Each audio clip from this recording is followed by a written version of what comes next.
Hi dear students. So നമ്മൾ C A foundation chapter 2 unit 1 continue ചെയ്യാം. Okay, yes, നമ്മൾ പറഞ്ഞിട്ടുണ്ടായിരുന്നു കഴിഞ്ഞ ക്ലാസ്സിൽ നമുക്ക് എടുക്കാൻ ഇനിയുള്ളത് ടൈപ്സ് ഓഫ് കോൺട്രാക്റ്റിന്റെ ഡിഫറെന്റ് ടൈപ്സ്. സോ അവിടെ കോൺട്രാക്ട് തന്നെ പല പല രൂപത്തിലാണ്. ഓക്കെ, അതിന്റെ ക്ലാസിഫിക്കേഷൻ ആണ്, പല രൂപത്തിലും അത് വേർതിരിച്ചിട്ടുണ്ട്. അപ്പൊ അതെങ്ങനെയാണെന്നുള്ളതൊക്കെയാണ് നമ്മൾ ഇനി ഡിസ്കസ് ചെയ്യാൻ പോകുന്നത്. സോ ഒന്ന് പറയുന്നത് വാലിഡിറ്റി ആൻഡ് എൻഫോഴ്സിബിലിറ്റി. വാലിഡിറ്റി പറഞ്ഞാൽ എന്താ അറിയോ, അത് ഇപ്പൊ ഒരു കോൺട്രാക്ട് വാലിഡ് ആണെന്ന് പറഞ്ഞാൽ അത് കറക്റ്റ് കോൺട്രാക്ട് ആണ്, അതിന് എന്തുണ്ട്, അതിന് ഒരു എന്താ പറയാ ഒരു റൈറ്റ് കിട്ടും, എന്താ പറയാ പാർട്ടീസിന് റൈറ്റ് കിട്ടും, അതൊരു കറക്റ്റ് 100% കോൺട്രാക്ട് ആണ് പറയുന്നത്. ഓക്കെ, ഇനി വാലിഡിറ്റി കുറവാന്ന് പറഞ്ഞാൽ വോയിഡ്, വാലിഡിറ്റിന്റെ ഓപ്പോസിറ്റ് ആണ് വോയിഡ്. വോയിഡ് എന്ന് പറഞ്ഞാൽ കോൺട്രാക്ട് അല്ല, ഇത് വോയിഡ് ആയിട്ടുണ്ട്. Okay, yes.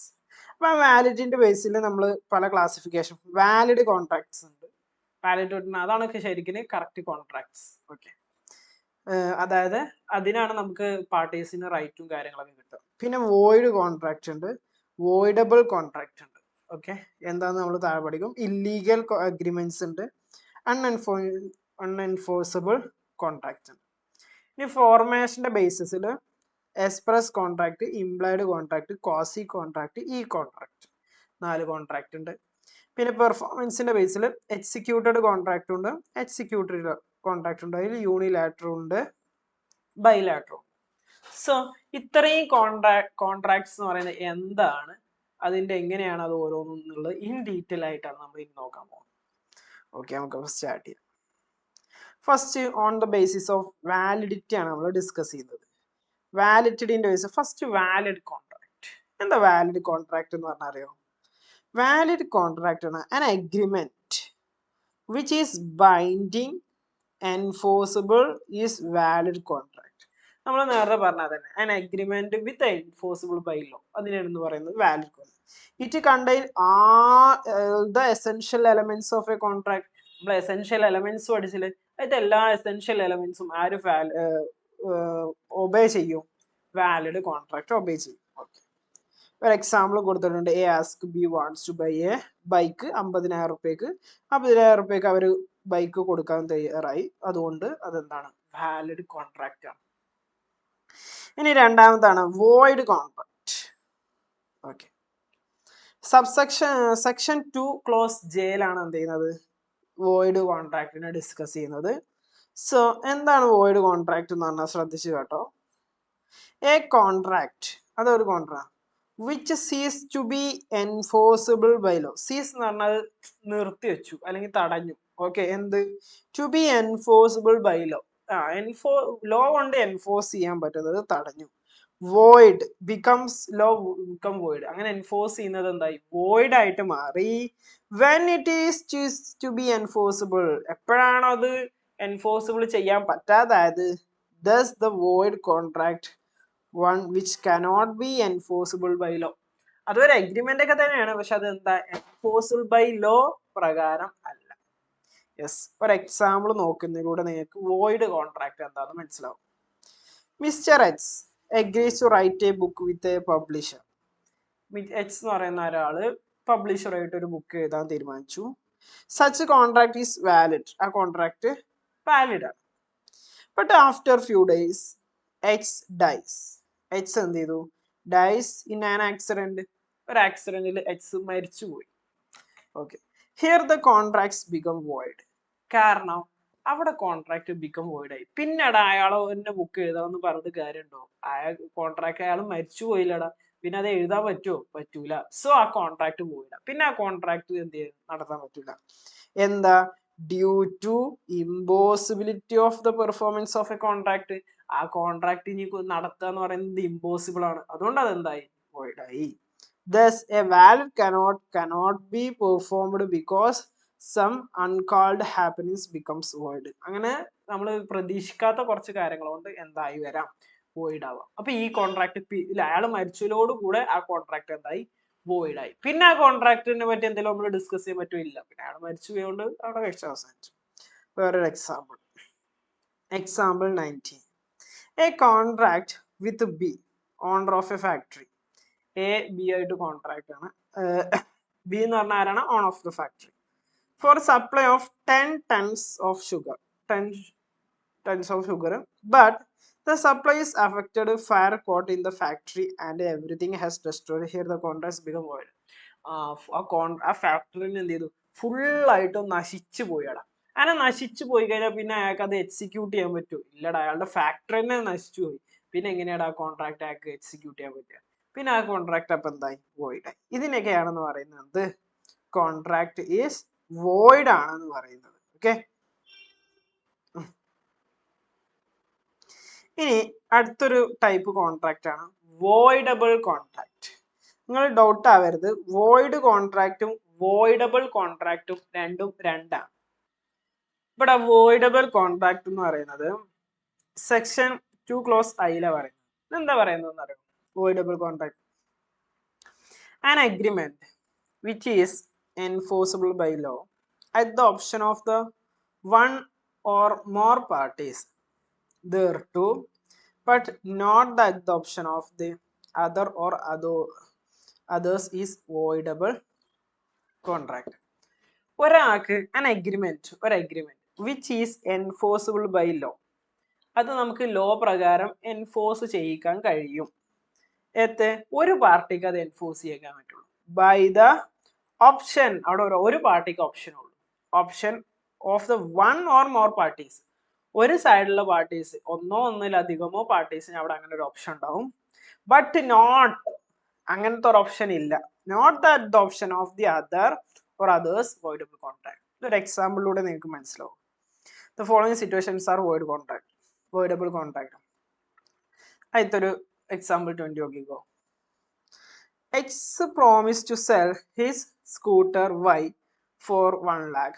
However, X Y-നോട് പറഞ്ഞു 1,00,000 രൂപയ്ക്ക് വിൽക്കാന്ന്. However, the consent of H has been procured by Y at gunpoint. എടാ Hന്റെ എന്താ പറയാ സമ്മതം എന്ന് പറയുന്നത്, എടാ Y അറ്റ് ഗൺ പോയിന്റ് ഇങ്ങനെ ഷൂട്ട് ചെയ്തിട്ടാണ് പറഞ്ഞത് 1,00,000 രൂപയ്ക്ക് ചേട്ടൻ്റെ സ്കൂട്ടർ വെക്കുമോ? അയാൾക്ക് പറയാല്ലാതെ ഓപ്ഷൻ ഇല്ല. X is an aggrieved party. അവിടെ എക്സിനെ ഇവിടെ ഭീഷണിപ്പെടുത്തിയിട്ടാണ് ആ കോൺട്രാക്റ്റിലോട്ട് എൻ്റർ ചെയ്യിപ്പിച്ചത്. അപ്പൊ എക്സിന് ഇവിടെ എന്തുണ്ട്? എക്സിന് അഗ്രീവ്ഡ് പാർട്ടിയാണ്. ദ കോൺട്രാക്റ്റിൽ the option but not the option of Y. It means X accepts the contracts become valid. Okay, ഞാൻ പറഞ്ഞുതരാം, എക്സ്പ്ലെയിൻ ചെയ്തുതരാം. എക്സ് വൈക്ക് 1,00,000 രൂപക്ക് ഗുഡ്സ് വിൽക്കാൻ പറഞ്ഞു. വൈ എടാ ഇങ്ങനെ എക്സിനോട് ചൂണ്ടിയിട്ടാ പറഞ്ഞത്, ഗൺ പോയിന്റിൽ നിർത്തിയിട്ടാ പറഞ്ഞത് വിൽക്കാന്ന്. അപ്പോ എക്സ് അപ്പൊ സമ്മതിച്ചു. പിന്നീട് എക്സിന് തോന്നുകയാണ് അത് വേണ്ടെന്ന് തോന്നിക്കഴിഞ്ഞാൽ എക്സിന് അതൊരു ഓപ്ഷൻ ഉണ്ട്, വേണമെങ്കിൽ അത് ഒഴിവാക്കാം. എക്സ് പറയണ എന്നെ ഇങ്ങനെ ഭീഷണിപ്പെടുത്തിയിട്ടാണ്, അങ്ങനെ ഓപ്ഷൻ, അങ്ങനെ ഒഴിവാക്കാമല്ലോ, ഒരു എൻഫോഴ്സിബിലിറ്റി ഒഴിവാക്കാം, വേണ്ട ആ കോൺട്രാക്ട് വേണ്ടെന്ന് ആർക്കും വെക്കാം, എക്സിന് വെക്കാം. പക്ഷെ എക്സ് പറഞ്ഞു, പക്ഷെ എന്നിട്ട് പിന്നീടാണെങ്കിലും എക്സ് തോന്നി 1,00,000 എന്ന് പറയുന്നത് കുഴപ്പമില്ലാത്ത, അയാൾ ഗൺ പോയിന്റ് പറഞ്ഞാലും 1,00,000 എന്ന് പറയുന്നത് കുഴപ്പമില്ലാത്ത ഒരു പ്രൈസാണ്, അതുകൊണ്ട് സമ്മതിച്ചു എന്ന് വിചാരിച്ചു. അങ്ങനെ വെച്ചാൽ എക്സിന് അത് വേണമെന്നോ വേണ്ടെന്നോ വെക്കാനുള്ള ഒരു ഓപ്ഷൻ ഉണ്ട്. പക്ഷെ വൈക്ക് അങ്ങനത്തെ ഒരു ഓപ്ഷൻ ഉണ്ടോ? ഇല്ല. അയാൾ 1,00,000 രൂപയ്ക്ക് തരാന്ന് റെഡി ആയി കഴിഞ്ഞാൽ പിന്നെ അത് തരേണ്ടി വരും, മനസ്സിലാവും, കൊടുക്കേണ്ടി വരും. ആർക്ക്? വൈക്ക് അങ്ങനത്തെ ഒരു ഓപ്ഷൻ ഇല്ല. പക്ഷെ ആർക്ക്? അഗ്രീവ്ഡ് പാർട്ടി, ആർക്കാണ് ആ നഷ്ടം സംഭവിച്ചത്, അല്ലെങ്കിൽ ആരെയാണ് ആ ഗൺ ഷോട്ടിൽ മുമ്പിൽ നിർത്തിയത്, അയാൾക്ക് അതിൻ്റെ ഒരു ഓപ്ഷൻ, മനസ്സിലാവുന്നുണ്ടോ? യെസ്, അതിനാണ് വോയിഡ് കോൺട്രാക്ട്. ഇനി വേറൊരു, അപ്പൊ അത് ഒരു ഓപ്ഷനാണ്. അപ്പൊ എന്നുണ്ടോ ഇത് എങ്ങനെയാ പറയുന്നത്? വോയിഡബിൾ ആവണമെന്നതിന്റെ താഴെ പറയുന്നൊക്കെ വോയിഡബിൾ ആണ് എന്ന് പറയുന്നത് when the consent of party not free. അവിടെ എക്സിന്റെ കൺസെന്റ് എന്തായിരുന്നില്ല? ഫ്രീ ആയിരുന്നില്ല. ഇനി രണ്ടാമത്തെ option, a person promise to do something for another person. ഒരാൾ മറ്റൊരാൾക്ക് വേണ്ടിയിട്ട് എന്തെങ്കിലും ചെയ്യാന്ന് വിചാരിച്ചു, but the other person prevent him from doing his promise. Okay, അയാളെ പ്രോമിസ് ചെയ്യാൻ സമ്മതിക്കുന്നില്ല. The contract become voidable at the option of the first person. അവിടെ കോൺട്രാക്ട് ഉണ്ട്, പക്ഷെ ആ കോൺട്രാക്ട് ചെയ്യാൻ സമ്മതിക്കുന്നില്ല. എക്സാമ്പിൾ നോക്കിക്കോ. There is a contract between A and B to sell a car A to B. എനും ബിന്ന് കൊടുക്കണം സെൽ കാർ എത്ര രൂപക്ക്? 2 ലക്ഷം രൂപ.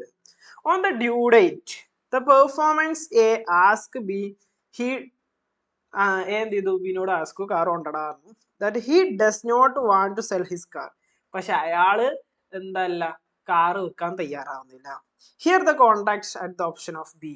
ബിക്ക് വേണമെങ്കിൽ അപ്പൊ എന്ത് വരാം? കാറ് വേണ്ടാന്ന് വെക്കാം. ഇനി അയാള് വേണം എന്ന് പറയാച്ചാൽ അത് പിന്നെ കോൺട്രാക്ട് ആയിട്ട് മാറും ചെയ്യും. അവിടെ ബിക്ക് ഒരു ഓപ്ഷൻ ഉണ്ട്. മനസ്സിലായി? അയാള് ഇവിടെ എന്ത് ചെയ്യുന്നത്? അവിടെ പ്രോമിസ് ചെന്ന ആള് ആ പെർഫോം ചെയ്യാൻ വേണ്ടിയിട്ട് ആ 2 ലക്ഷം കൊടുക്കുമ്പോൾ കാറ് കൊടുക്കാൻ തയ്യാറാവുന്നില്ല. മനസ്സിലാവും? അതാണ് ഇവിടുത്തെ പ്രശ്നം. അങ്ങനത്തെ ഓപ്ഷൻ ഇതൊക്കെ എന്താണ്? വോയിഡബിൾ ആണ്.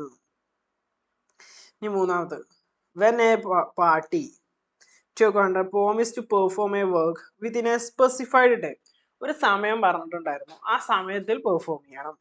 could not perform that time. ആ സമയത്തിന്റെ ഉള്ളിൽ മറ്റേ പാർട്ടിക്ക് പെർഫോം ചെയ്യാൻ പറ്റിയില്ല. അതായത് ആ കാര്യം എന്താണോ പറഞ്ഞത് അത് ചെയ്തു കൊടുക്കാൻ പറ്റില്ല.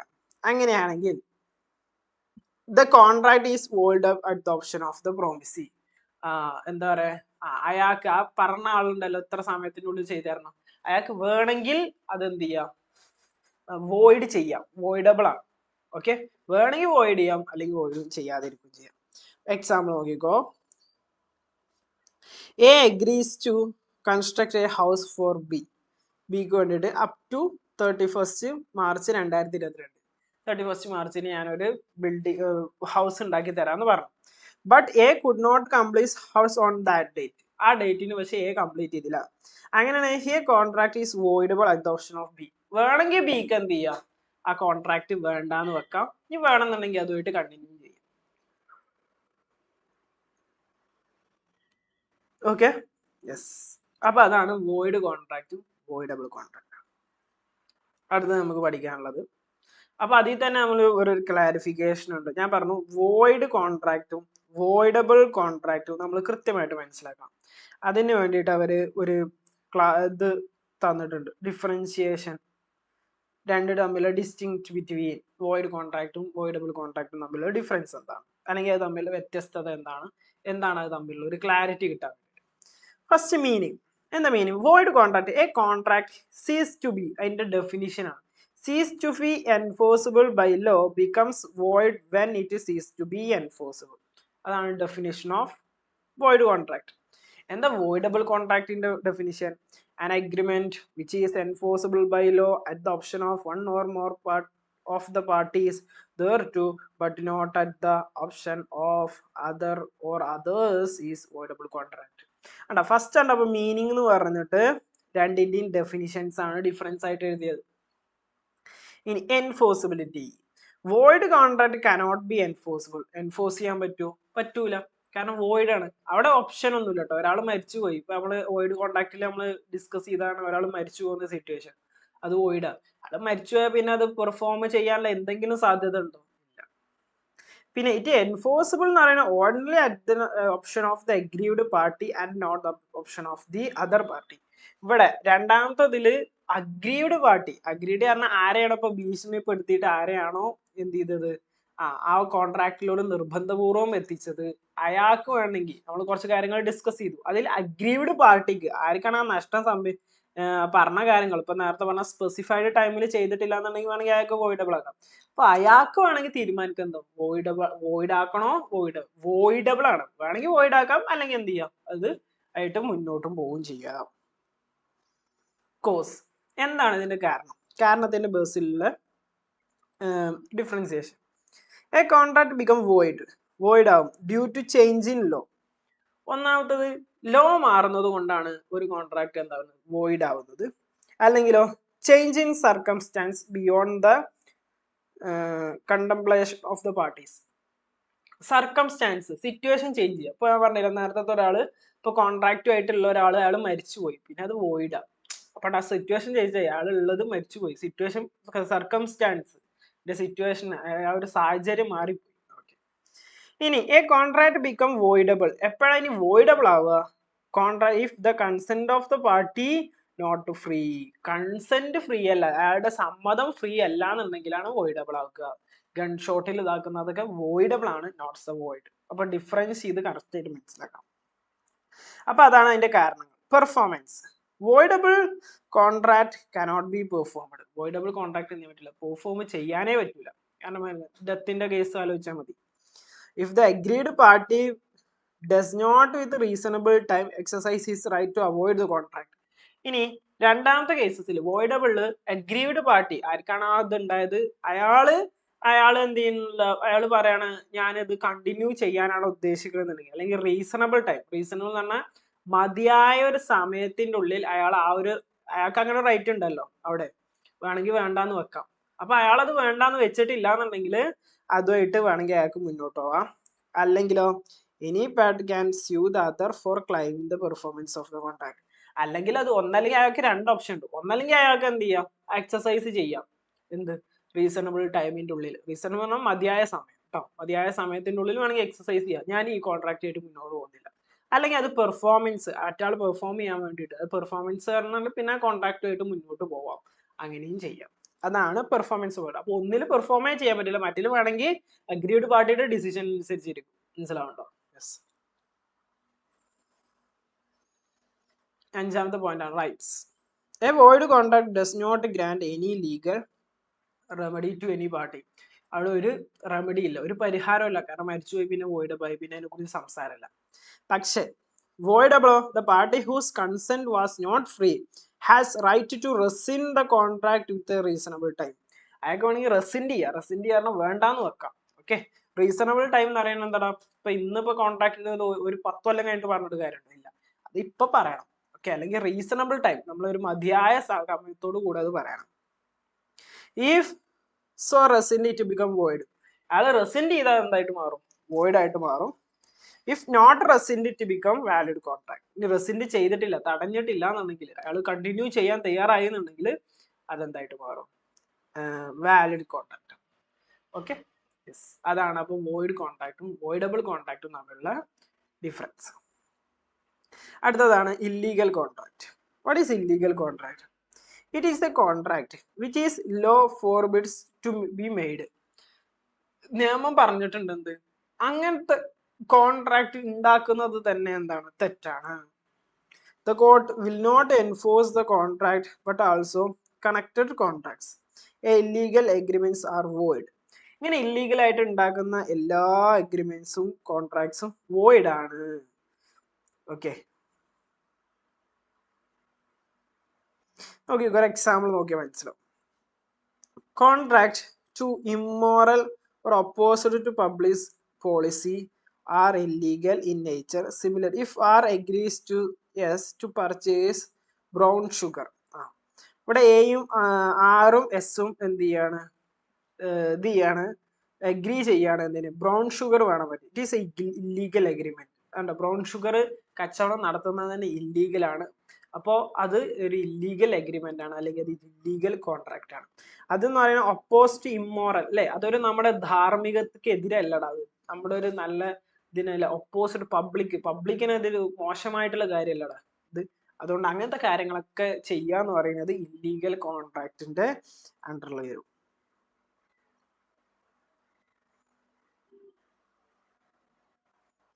ഇനി നോക്കട്ടെ, ഇവിടെ ഒരു സെക്ഷൻ പറയുന്നു, section 2 clause G, the Indian on an agreement not enforced by law is void. Agreement enforce ചെയ്യാൻ പറ്റില്ലെങ്കിൽ അതിനാണ് നമ്മൾ എന്ത് പറയുന്നത്, വോയിഡ് എന്ന് പറയുന്നത്. ഇനി അടുത്തത് വീണ്ടും ഒരു ഡിഫറൻസിയേഷൻ ആണ്. ഏതൊക്കെ തമ്മിൽ, വോയിഡ് കോൺട്രാക്റ്റും ഇല്ലീഗൽ അഗ്രിമെന്റും. Okay, scope. എന്താ void agreement? Void agreement is not a necessarily illegal.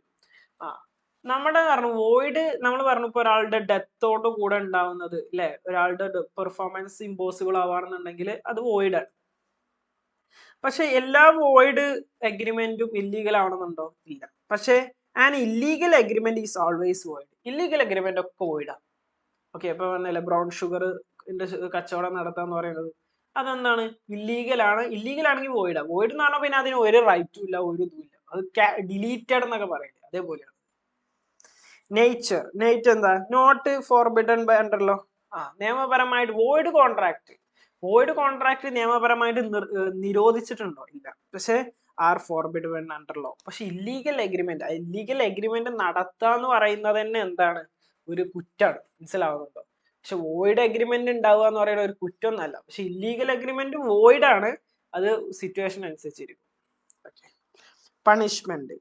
Parties are not liable for any punishment under law. Punishment ഒന്നുമില്ല. വോയിഡ് കോൺട്രാക്ട് അഗ്രിമെന്റ് ഉണ്ടാക്കി എന്ന് വിചാരിച്ചിട്ട് ഒരു പണിഷ്മെന്റ് ഒന്നും നമുക്ക് കിട്ടാൻ പോകുന്നില്ല. But parties to illegal agreement are liable for the punishment. എന്താ പറയാ, ബ്രൗൺ ഷുഗർ ഒക്കെ വിറ്റ് കഴിഞ്ഞാൽ അതിന് തക്കതായിട്ടുള്ള പണിഷ്മെന്റിലോട്ട് അത് പോകും. ഇനി കൊളാട്രൽ അഗ്രിമെന്റ്. ചിലപ്പോ നമ്മുടെ ഈ വോയിഡ് അഗ്രിമെന്റ് അല്ലെങ്കിൽ ഇല്ലീഗൽ അഗ്രിമെന്റ് ഇതുമായിട്ട് കൊളാട്രൽ എന്ന് പറഞ്ഞാൽ എന്താണ്, കണക്റ്റഡ്. കൊളാട്രൽ എന്ന് പറഞ്ഞാൽ എന്താണ്, കണക്ട്. ഇതുമായിട്ട് കണക്ട് ആയിട്ടുള്ള വേറെ എന്തെങ്കിലും അഗ്രിമെന്റ് ഉണ്ടോ? അങ്ങനെ വെച്ചാൽ it is not necessarily that the agreements collateral to void agreements may also be void, it may also void also. ഇപ്പൊ നോക്കടാ, ഇതാണ് നമ്മുടെ മെയിൻ കോൺട്രാക്ട് എന്ന് വിചാരിച്ചു. ഇവിടെ നമുക്ക് ഇൻഡെപ്തിലൊന്നും നമ്മൾ ഇത് പഠിക്കേണ്ട ആവശ്യമില്ലാത്തതുകൊണ്ട് ഒരു എക്സാമ്പിൾസ് ഒന്നും ഒന്നുമില്ല. ഇൻഡെപ്ത് ഇതാണ് നമ്മുടെ മെയിൻ കോൺട്രാക്ട്.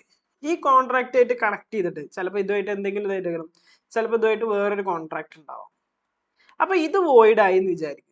ഇത് വോയിഡ് ആയി എന്നുണ്ടെങ്കിൽ, വോയിഡ് ആണെന്നുണ്ടെങ്കിൽ ഇതിന് രണ്ട് ഓപ്ഷൻ ഉണ്ടാവും. ചിലപ്പോൾ ഇത് വോയിഡ് ആവും, സിറ്റുവേഷൻ അനുസരിച്ചായിരിക്കും, അല്ലെങ്കിൽ ഇത് വാലിഡ് ആവും. ഒരു പ്രശ്നമല്ല. മനസ്സിലാവുന്നുണ്ടോ? യെസ്. പക്ഷേ agreement to collateral to illegal agreements are always void. പക്ഷേ ഇതൊരു ഇല്ലീഗൽ അഗ്രിമെന്റ് ആണെന്ന് വിചാരിച്ചോ, ഇല്ലീഗലാ. അങ്ങനെയാണെങ്കിൽ ഇതുമായിട്ട് കണക്ട് ചെയ്ത എനി അഗ്രിമെന്റ്സ് ഓൾവേസ് വോയിഡ്. മറ്റൊരു വാലിഡിന് ഒരു ചാൻസ് എങ്കിലും ഉണ്ട്. കാരണം ഇല്ലീഗൽ എന്ന് പറഞ്ഞാൽ നിയമപരമായിട്ട് തന്നെ എന്താ പറയാ, ചെയ്യാൻ പാടില്ല എന്ന് പറഞ്ഞത്. അപ്പൊ പിന്നെ അവിടെ ഒരു ഓപ്ഷൻ അതിന് നമ്മൾ കൊടുക്കാൻ പാടില്ല. അപ്പൊ അതോടുകൂടി ഇത് കഴിഞ്ഞു, ഇല്ലീഗൽ കോൺട്രാക്ട് കഴിഞ്ഞു. Okay, yes. ഇനി അടുത്ത ഒന്നാണ് unenforceable contract. where a contract is good in substance. നമ്മൾ ആ കോൺട്രാക്റ്റിലോട്ട് നോക്കുമ്പോൾ അതൊരു നല്ല കാര്യമാണ്. But because some technical defect, ചില ടെക്നിക്കൽ ഡിഫക്റ്റ് ഉള്ളത് കാരണം, absence of in writing, exam write ചെയ്തിട്ടില്ല, ബാർഡ് ബൈ ലിമിറ്റേഷൻ എക്സെട്ര, അതുകൊണ്ട് എന്ത് ചെയ്യാൻ പറ്റില്ല, കനോട്ട് സീ. Okay, yes. ഈ അൺഎൻഫോഴ്സിബിളിന് ഞാൻ ഒരു ബെസ്റ്റ് എക്സാമ്പിൾ പറഞ്ഞുതരാം. നമ്മൾ നേരത്തെ പറഞ്ഞിട്ടുണ്ടായിരുന്നു അല്ലേ, എന്താ പറയാ, നമ്മൾ എസെൻഷ്യൽ എലമെന്റ്സിൽ പറയുമ്പോൾ നമ്മൾ ഉണ്ടായിരുന്നു എന്ത്, ഫോർമാലിറ്റീസ് ഒരു ഇതായിട്ട് പറഞ്ഞിട്ടുണ്ടായിരുന്നു, അതർ ദാൻ സെക്ഷൻ 10. അപ്പോ എന്താ പറയാ, അൺഎൻഫോഴ്സിബിൾ എന്ന് പറയുന്നത് അതില് നമ്മൾ പറഞ്ഞിട്ടുണ്ടായി ഇൻഷുറൻസ് കോൺട്രാക്ട് ഒക്കെ ഇൻ റൈറ്റിംഗ് ആയിരിക്കണം. യെസ്, റൈറ്റിംഗ് അല്ല എന്നുണ്ടെങ്കിൽ അത് നമുക്ക് എൻഫോഴ്സ് ചെയ്യാൻ കഴിയില്ല. റൈറ്റിംഗ് അല്ലാത്ത ഇൻഷുറൻസ് ഫണ്ട് കാരണം ലോ തന്നെ പറഞ്ഞിട്ടുണ്ട്, എന്ത്, റൈറ്റിംഗിൽ എന്ത് കോൺട്രാക്റ്റിൽ ഏർപ്പെടാൻ പറ്റുള്ളൂ, ഇൻഷുറൻസ് കോൺട്രാക്റ്റിൽ ഏർപ്പെടാൻ പറ്റും. അപ്പൊ അങ്ങനത്തെ അല്ലാതെ ഇൻഷുറൻസ് കോൺട്രാക്റ്റിൽ ഏർപ്പെട്ട് കഴിഞ്ഞാൽ അതെന്താ, അൺഎൻഫോഴ്സിബിൾ. അത് എൻഫോഴ്സ് ചെയ്യാൻ പറ്റില്ല, കാരണം റൈറ്റിംഗ് എന്ന് പറഞ്ഞാൽ അത് മിസ്സിംഗ് ആണ്. അതുകൊണ്ട് അതൊരു എക്സാമ്പിൾ. ഇനി ഇവിടെ പറഞ്ഞ എക്സാമ്പിൾ എന്താ നോക്കാം. A bought goods from B എന്ന് മേടിച്ചു in 2018. No payment was till the 2022, but we cannot sue a payment in 2022 crossed 3 years and barred limitations act. Debt to become unenforceable after the period of 3 years in barred limitation act. എടാ, Bard limitation act എന്ന് പറഞ്ഞിട്ട് ഒരു ഇതുണ്ട്. അതായത് ഞാനും നിങ്ങളും, എടാ എനിക്ക് 1 ലക്ഷം രൂപ തരാനുണ്ടെന്ന് വിചാരിച്ചു. നിങ്ങള് എനിക്ക് എത്ര രൂപ തരാണ്ട്? 1 ലക്ഷം. ഞാനൊരു 3 കൊല്ലത്തിന് അതിനെപ്പറ്റി ഒന്നും നിങ്ങളോട് പറഞ്ഞില്ല, നിങ്ങൾക്കെതിരെ കേസ് കൊടുക്കുകയോ നിങ്ങളോട് ഒന്നും ഞാൻ ചെയ്തില്ല. അങ്ങനെ വെച്ചാൽ ആ 3 വർഷം കഴിഞ്ഞ് കുറെ കൊല്ലങ്ങൾ, ഒരു 5 കൊല്ലമൊക്കെ കഴിഞ്ഞിട്ട് അവനോട് വന്ന് ചോദിക്കണടാ, എന്റെ ആ 1 ലക്ഷം എവിടെയാണ്? അപ്പടാ നിയമം പറയാണ്, നിങ്ങൾക്ക് ഇത്രയും കാലം ചോദിക്കാൻ കണ്ടില്ലല്ലോ, അതുകൊണ്ട് ഇനി ചോദിക്കണ്ട. അതിന്റെ ആ ലിമിറ്റേഷൻ പീരീഡ് കഴിഞ്ഞു. ആ 3 വർഷം കഴിഞ്ഞിട്ടും ആ പൈസ ചോദിച്ചിട്ടില്ല എന്നുണ്ടെങ്കിൽ പിന്നെ ആ പൈസ എന്ത് ചെയ്യാൻ പറ്റില്ല, തിരിച്ച് കൊടുക്കേണ്ട ആവശ്യമില്ല, അല്ലെങ്കിൽ തിരിച്ചിതാക്കേണ്ട ആവശ്യമില്ല. മനസ്സിലാവുന്നുണ്ടോ? നിങ്ങൾ ആ 1 ലക്ഷം എനിക്ക് തിരിച്ചു തരണ്ട. സന്തോഷായില്ലേ? യെസ്. അപ്പൊ അങ്ങനത്തെ ഒരു ഓപ്ഷൻ ഉണ്ട്, അതിനാ ബാർ ലിമിറ്റേഷൻ എന്ന് പറയുന്നത്. അപ്പൊ എ ബിക്ക് 2018 ഗുഡ്സ് വിറ്റു, 2022 ശേഷം പിന്നെ ചോദിച്ചാൽ എന്ത് ചെയ്യാൻ പറ്റില്ല, 3 years കഴിയാൻ പറ്റില്ല. ഇവിടെ 4 years വന്നു. 2028 വിറ്റ 2022 എന്ന് പറയുമ്പോൾ 4 വർഷം കഴിഞ്ഞു.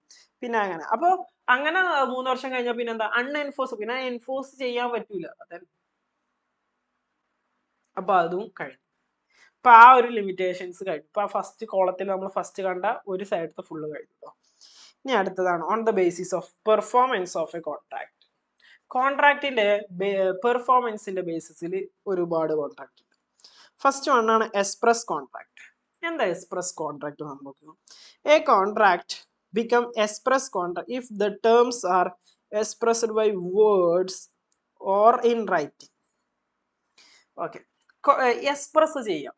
രണ്ട് തരം കോൺട്രാക്ട് ഉണ്ട്. ഇംപ്ലൈഡ് കോൺട്രാക്ട് ഉണ്ട്, അതിന്റെ താഴെ തന്നെയാണ് ഇംപ്ലൈഡ് കോൺട്രാക്ട്. എക്സ്പ്രസ് കോൺട്രാക്ട് എന്ന് പറഞ്ഞാൽ ഞാൻ ഇപ്പൊ നിങ്ങളായിട്ട് ഒരു കോൺട്രാക്ട് ഞാൻ ജസ്റ്റ് അതല്ലെങ്കിൽ ഞാൻ വേർഡ് വരെ പറഞ്ഞു, ഞാൻ വായയിലൂടെ പറഞ്ഞു ഞാൻ നിങ്ങളുമായിട്ട് കോൺട്രാക്റ്റിലാണ്, ഇതിനാണ് കോൺട്രാക്ട്. അല്ലെങ്കിൽ ഞാൻ റൈറ്റ് ചെയ്തു, എഴുതി. രണ്ടിലും നമ്മൾ എക്സ്പ്രസ് ചെയ്യുന്നുണ്ട്, ഒന്നല്ലെങ്കിൽ പറയുന്നുണ്ട് അല്ലെങ്കിൽ എഴുതുന്നുണ്ട്. അതേ നമ്മൾ എക്സ്പ്രസ് കോൺട്രാക്ട് കണ്ടോ. ബൈ വേർഡ്സ് ഒന്നല്ലെങ്കിൽ പറയാ, ഓർ ഇൻ റൈറ്റിംഗ്, രണ്ടും എക്സ്പ്രസ്ഡ് കോൺട്രാക്ട്. നോക്കിക്കോ, എക്സാമ്പിൾ നോക്കിക്കോ. Example, A tells to B on telephone. ടെലിഫോണിൽ പറഞ്ഞു offer to sell his house 20 lakh. ഓന്റെ വീട് 20 ലക്ഷത്തിന് വിൽക്കാം. ഫോണിൽ വിളിച്ചു പറഞ്ഞു, എക്സ്പ്രസ്ഡ് ആണ്. പക്ഷേ ഇനി അപ്പൊ എക്സ്പ്രസ്ഡ് കോൺട്രാക്ട് എന്താണെന്ന് സിമ്പിളായിട്ട് മനസ്സിലാക്കണം. പക്ഷെ അതേപോലെയല്ല ഇംപ്ലൈഡ്. ഇംപ്ലൈഡ് ഒന്നുകൂടെ മനസ്സിലാക്കണ്ട. Implied contract in contract into existence by the implication. നോക്കിക്കോട്ടോ, എക്സാമ്പിൾ ഇംപ്ലിക്കേഷൻ വരെ, അതായത് അവിടുത്തെ ആ സിറ്റുവേഷൻസ് മനസ്സിലാവും അങ്ങനെ അവിടെ ഒരു കോൺട്രാക്ട് ഉണ്ടെന്ന്. നോക്കിക്കോ, വേറെ കൂലി in uniform pics up luggage of A to be carried out of railway station without being asked by A. A allows him to do so. So it is an implied contract. ശ്രദ്ധിച്ചോ, A must be pay the service of the coolie detailed by him. So നോക്കിക്കളാ, നമ്മളിപ്പോ railway സ്റ്റേഷനിലും അതുപോലെ തന്നെ എയർപോർട്ടിലെ കാണാം ചില ആളുകൾ കൂലിക്ക് വേണ്ടിയിട്ട് നിൽക്കുന്ന ആളുകൾ നമ്മുടെ ലഗേജ് ഒക്കെ എടുത്ത് വെഹിക്കിളിലോട്ട് വെക്കും അല്ലെ. അത് നമ്മൾ അവര് എടുക്കാൻ വന്നപ്പോൾ നമ്മൾ അലോ ചെയ്തു, എന്ത് അവരെടുത്തോട്ടെ എന്ന് പറഞ്ഞു. അങ്ങനെ വെച്ചാൽ അതിന് ശേഷം അവർ പൈസ ചോദിക്കും. ആ പൈസ നമ്മൾ കൊടുക്കാൻ നമ്മുടെ ബാധ്യതയാണ്. കാരണം എന്ന് പറയുന്നത് അവിടെ അയാളും നമ്മൾ പറഞ്ഞിട്ടില്ല ഇന്ന ലഗേജ് നിങ്ങൾ ഇത്ര എത്തിക്കണം, എന്നിട്ട് ഇത്ര രൂപ നിങ്ങൾ തരണം. നമ്മൾ അങ്ങനെ ഒരു എഗ്രിമെന്റ് ഒന്നും അവിടെ പറഞ്ഞിട്ടില്ല, അങ്ങനെ ഒരു കോൺട്രാക്ട് ഇല്ല. പക്ഷെ അയാൾ ആ ചെയ്യുന്നതിലൂടെ അല്ലെ, അയാൾ ആ ബാഗ് എടുത്ത് അവിടെ കൊണ്ടുപോയി വെക്കുന്നതിലൂടെ അതെന്തായിട്ട് നമ്മൾ മനസ്സിലാക്കാം, അതൊരു ഇംപ്ലൈഡ് കോൺട്രാക്ട് ആണ്. അവിടെ ഞാനൊന്നും പറഞ്ഞില്ല, ഞാൻ ഇന്നൊന്നും വായ കൊണ്ട് പറഞ്ഞില്ല, എഴുതി കാണിച്ചില്ല, ഒന്നും കാണിച്ചില്ല. അതെന്താ ആ സിറ്റുവേഷൻ, ആ ഇംപ്ലിക്കേഷൻസ് നമുക്ക് മനസ്സിലായി അവിടെ ഒരു ഇംപ്ലൈഡ് കോൺട്രാക്ട് ഉണ്ട്. വേറെ example, A drinks a coffee in a restaurant, there is an implied contract that he should pay the price of the coffee. ഒരാൾ കടയിൽ കയറിയിട്ട് ഒരു കോഫി കുടിച്ചു, അയാൾ ഒന്നും പറഞ്ഞിട്ടൊന്നുമില്ല, പക്ഷെ കോഫി ആൾ കുടിച്ചില്ലേ, അതുകൂടെ അയാൾ പേ ചെയ്യണം. അതിനാണ് ഇംപ്ലൈഡ് കോൺട്രാക്ട് എന്ന് പറയുന്നത്. അതുപോലെ തന്നെ ഇപ്പോൾ എക്സാമ്പിൾ നമ്മൾ കാണാം, ഇപ്പൊ നമ്മൾ കാറിലൊക്കെ പോകുമ്പോൾ നമ്മുടെ ചില്ല് ഫ്രണ്ടിലുള്ള ഗ്ലാസ് ക്ലീൻ ചെയ്ത് തരും. അപ്പൊ നമ്മൾ അവർക്ക് എന്തെങ്കിലും കൊടുക്കൽ നിർബന്ധമാണ്. കാരണം എന്താ, അല്ലെങ്കിൽ അവരോട് ചെയ്യരുത് എന്ന് പറയണം. ചെയ്യരുത് എന്ന് പറഞ്ഞിട്ട് ചെയ്താൽ അത് നമ്മളെ ബാധിക്കുന്ന കാര്യമല്ല. അപ്പൊ അത് കഴിഞ്ഞു. അപ്പൊ അത് ഏത് കഴിഞ്ഞു, ഇംപ്ലൈഡ് കോൺട്രാക്ട്. എക്സ്പ്രസ്ഡും ഇംപ്ലൈഡ് കോൺട്രാക്ട് എന്നാണ് മനസ്സിലായല്ലോ. അടുത്താണ് ടാസിറ്റ് കോൺട്രാക്ട്. എന്താണ് ടാസിറ്റ് കോൺട്രാക്ട് എന്ന് പറഞ്ഞാൽ, the tacit means silent. Tacit എന്ന് പറഞ്ഞാൽ എന്താ, silence. Tacit contracts those are inferred through the contract of the party without spoken or written. ഒന്നും പറയുന്നുമില്ല, ഒന്നും എഴുതുന്നുമില്ല. ഓക്കെ, അങ്ങനെ തന്നെയാണ് ടാസിറ്റ്, സൈലന്റ് ആയിട്ടുള്ള കോൺട്രാക്ട് ആണ്. ഓക്കെ, ഒരു എക്സാമ്പിൾ പറയുമ്പോഴാണ് A classic example four tacit contracts, cash withdraw A customer from the automatic teller machine. ATM ന്ന് പൈസ പിൻവലിക്കുന്നതാണ് ടാസിറ്റ് കോൺട്രാക്ടിന് ബെസ്റ്റ് എക്സാമ്പിൾ. ഈ ഇംപ്ലൈഡ് കോൺട്രാക്ട് പോലെ തന്നെ ടാസിറ്റും. അതായത് നമ്മൾ എന്ത് ചെയ്യുന്നു, ATM-ൽ കയറുന്നു, നമ്മൾ എൻട്രും കാര്യങ്ങളൊക്കെ അടിച്ചു കൊടുക്കുന്നു, പൈസ എടുക്കുന്നു. അവിടെ ശരിക്കും ആ ബാങ്കും അല്ലെ, ആരുടെ ATM ആണ് അവരുടെ ആ ബാങ്കും നമ്മൾ തമ്മിലൊരു കോൺട്രാക്റ്റിൽ ഏർപ്പെടുക തന്നെയാണ്. Okay, yes. അതെന്ന് പറയുന്ന പക്ഷെ സൈലന്റ്, അവിടെ ഒന്നും പറയുന്നില്ല. അതിനാണ് ടാസിറ്റ്. അതാണ് classic example for the tacit contract എന്ന് പറയുന്നത്. ഓക്കെ, യെസ്, കഴിഞ്ഞു. അടുത്തതാണ് quasi contract. A quasi contract is not actual contract. നമ്മൾ സാധാരണ നമ്മൾ ഇത്ര കണ്ട കോൺട്രാക്ട് അല്ല quasi contract, but resembles a contract it created by law. ഇത് തീരുമാനിക്കുന്ന ലോ ആണ്, under certain circumstance. Okay, example നോക്കുമ്പോൾ അത് മനസ്സിലാവുക കൃത്യമായിട്ട് എന്താ ക്വാസി കോൺട്രാക്ട്. ഇത് ലോ ആണ് ക്രിയേറ്റ് ചെയ്യുന്നത്. ഒന്നും പറയുന്നത് നമ്മുടെ സാധാരണ കാണുന്ന കോൺട്രാക്റ്റുകളെ പോലെ അല്ല. രണ്ടാമത്തെ അവിടെ നിന്ന് മനസ്സിലാക്കുന്നത് ഇത് ക്രിയേറ്റഡ് ബൈ ലോ, നിയമമാണ് ഈ കോൺട്രാക്ട് ഇങ്ങനെ കോൺട്രാക്ട് ഉണ്ട് എന്ന് പറയുന്നത്. എക്സാമ്പിൾ നോക്കിക്കോ. Obligation of the finder of lost goods. ഇപ്പൊ ഒരാളുടെ ഗുഡ്സ് നഷ്ടപ്പെട്ടു. ഇപ്പൊ എനിക്കാന്ന് വിചാരിച്ചു എന്റെ ഗുഡ്സ് നഷ്ടപ്പെട്ടു. ഓക്കെ, അങ്ങനെ അത് ആർക്കെങ്കിലും കിട്ടിയെന്ന് വിചാരിച്ചു. അങ്ങനെ ആ കിട്ടിയെന്നുണ്ടെങ്കിൽ to return them to the true owner or the liability of the person who money is paid under the mistake or repay it back cannot be said to be arise out of the contract even it remotest sense as the neither of the acceptance nor concern. These are said to be quasi contract. So ഇപ്പോ എന്റെ സാധനം കളഞ്ഞുപോയി, അപ്പൊ നിങ്ങൾക്കാണ് കിട്ടിയെന്ന് വിചാരിക്കും. നിങ്ങൾക്കറിയാം ഞാൻ true owner ആണെന്നുണ്ടെങ്കിൽ അത് എനിക്ക് തിരിച്ചു തരാന്ന് പറയുന്നത് അവിടെ ഒരു കോൺട്രാക്ട് ഇല്ല. പക്ഷെ എങ്കിൽ കൂടെ അത് തിരിച്ചു തരിക എന്ന് പറയുന്നത് എന്താണ്? അവിടെ ഒരു കോൺട്രാക്ട് ഇല്ലെങ്കിൽ കൂടെ അത് നിയമം പറയണം അത് തിരിച്ചു കൊടുക്കണം.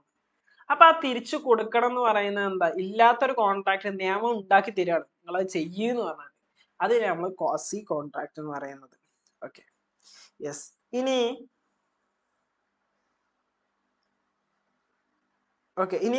എന്താ പറയാ,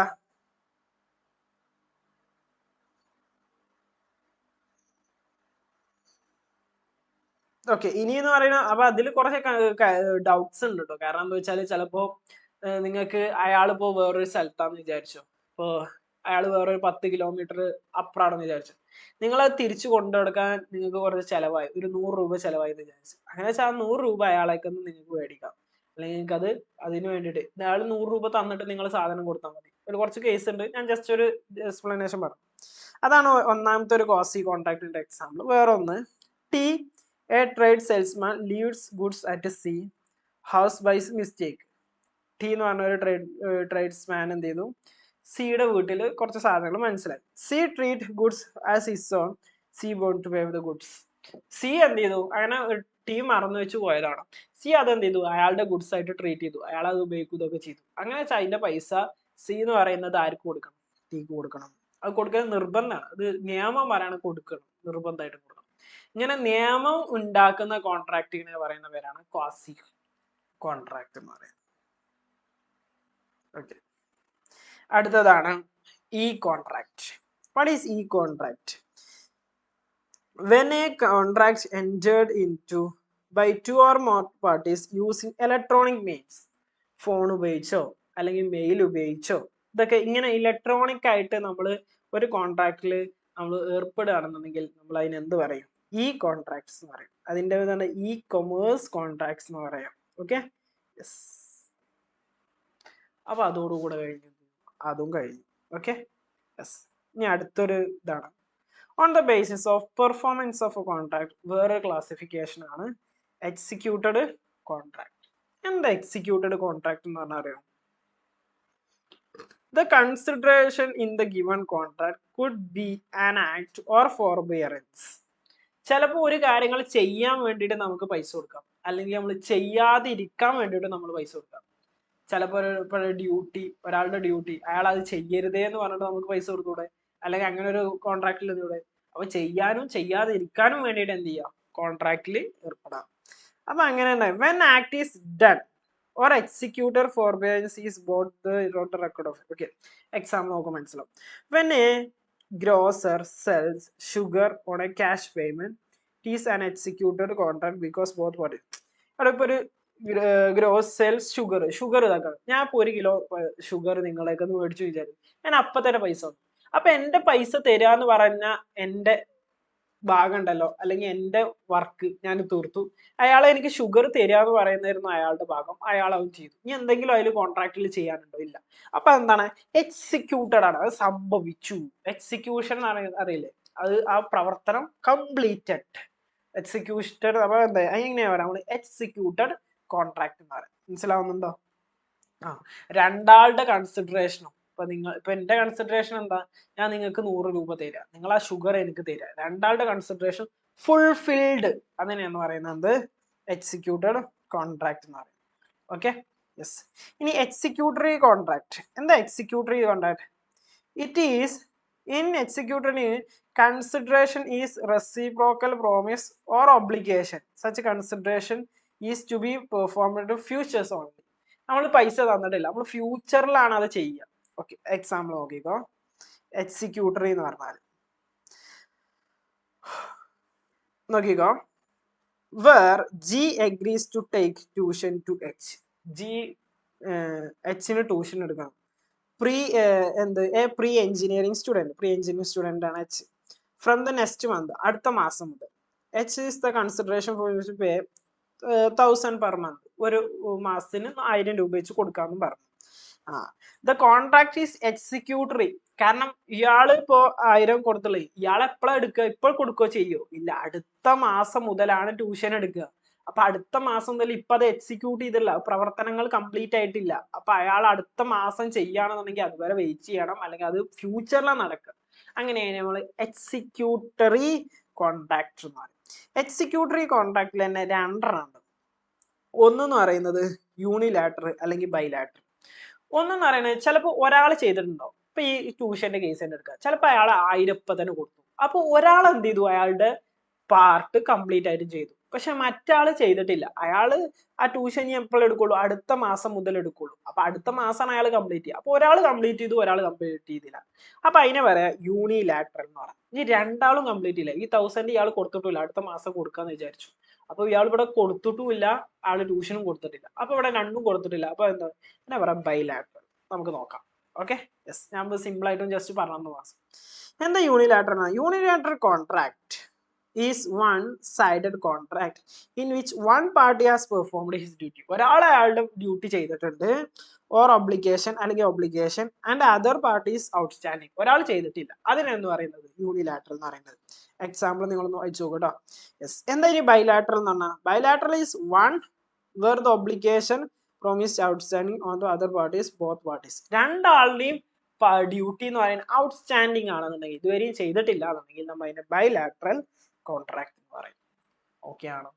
യെസ്. അപ്പൊ ആ ക്ലാസിഫിക്കേഷൻ കഴിഞ്ഞു. Okay, yes. നമ്മളിപ്പോ കുറേ കോൺട്രാക്റ്റിനെ പറ്റിയിട്ട് ഇതിൽ ചിലപ്പോൾ 2 മാർക്കിനൊക്കെ ഇതിൽ ഏതെങ്കിലും ഒരെണ്ണൊക്കെ ചോദിച്ചിട്ട് കണ്ടിട്ടുണ്ട്. Okay, yes. ഈ ടാസിറ്റ് കോൺട്രാക്ട് ഒക്കെ നമ്മൾ എന്താ പറയുക, അറിയാതെ വിട്ടുപോകുന്ന ഏരിയാസ് ഒക്കെയാണ് കേട്ടോ. ഓക്കെ, അപ്പൊ നിങ്ങളത് ഇൻഡെപ്തിൽ പഠിക്കണം. ഇനി നമുക്ക് അടുത്തൊരു പോർഷനിലോട്ട് അപ്പോൾ കിടക്കാം. Proposal or offer of Indian contract. എന്താണ് പ്രപ്പോസൽ അല്ലെങ്കിൽ ഓഫർ എന്ന് പറഞ്ഞാൽ? നോക്കിക്കോ, ഇനി പ്രപ്പോസൽ നമ്മൾ പറഞ്ഞു, പ്രപ്പോസൽ പ്ലസ് അക്സെപ്റ്റൻസ് ആണ് എന്ത്? Agreement. Okay, proposal plus acceptance ആണ് എഗ്രിമെന്റ്. എഗ്രിമെന്റ് പ്ലസ് എൻഫോഴ്സിബിലിറ്റി ആണ് എന്ത്? കോൺട്രാക്ട്. അപ്പൊ ആ പ്രപ്പോസലിനെ കുറിച്ചാണ് നമ്മൾ ഇനി പറയുന്നത്. എന്താണ് പ്രപ്പോസൽ? പ്രപ്പോസലിന്റെ മറ്റൊരു പേരാണ് ഓഫർ. ഇതിന്റെ പ്രത്യേകത എന്താണ് ഓഫർ എന്ന് പറഞ്ഞത്? അതാണ് സെക്ഷൻ 2 ക്ലോസ് എയിൽ പറയാൻ പോകുന്നത്.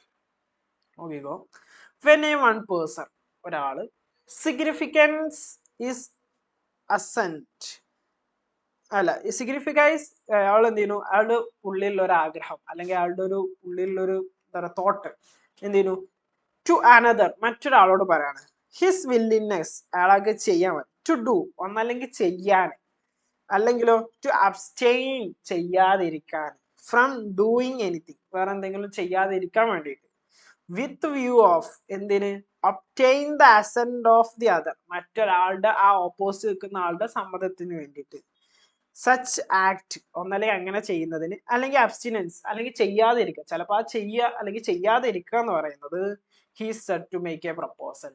ഇപ്പൊ ഞാൻ 1,00,000 നിങ്ങളുടെ കാറ് മേടിക്കാന്ന് പറഞ്ഞ് നിങ്ങൾക്കൊരു പ്രപ്പോസൽ തരുമ്പോ, വേണ്ട 1,00,000 ഞാൻ നിങ്ങളെ മേടിക്കാന്ന് പറഞ്ഞില്ലേ? യെസ്. അപ്പൊ എന്റെ ആ വില്ലിങ്നെസ്, ഞാൻ നിങ്ങൾക്ക് 1,00,000 അത് സിഗ്നിഫൈ ടു അസെന്റ്, നിങ്ങളോട് പറയാണത് 1,00,000 മേടിക്കാം.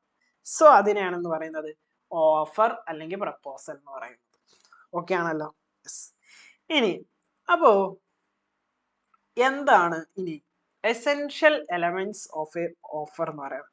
അപ്പോൾ നമ്മൾ പറഞ്ഞിട്ടുണ്ടായിരുന്നു essential elements of a contract. അതുപോലെ തന്നെ essential elements of a offer എന്താണ്? ഓഫറിന് എന്തെല്ലാം പ്രത്യേകതകൾ വേണം, അല്ലെങ്കിൽ എന്തെല്ലാം കാര്യങ്ങളാണ് ഒരു ഓഫറിൽ ശ്രദ്ധിക്കേണ്ട കാര്യങ്ങൾ എന്നുള്ളത് നമ്മൾ ഡിസ്കസ് ചെയ്യാൻ പോകുന്നത്. സോ നോക്കിക്കോ. അപ്പോൾ ഓരോന്നായിട്ട് നമുക്ക് താഴെ താഴെ ഡിസ്കസ് ചെയ്തു പോകാം. The person making proposal or offer is called promiser അല്ലെങ്കിൽ ഓഫറർ. ഓഫർ, ഞാൻ ഇപ്പൊ നിങ്ങൾക്ക് 1,00,000 കാർ നിങ്ങൾക്ക് മേടിക്കാന്ന് പറയുമ്പോൾ ഇതിൽ ഓഫറർ ആരാ? ഇല്ല, ഞാനല്ലടാ ഓഫർ ഉണ്ടാക്കിയ. അപ്പൊ എന്നെ പറയുന്ന പേരാണ് ഓഫറർ അല്ലെങ്കിൽ പ്രോമിസർ എന്ന് പറയുന്നത്. Okay, yes.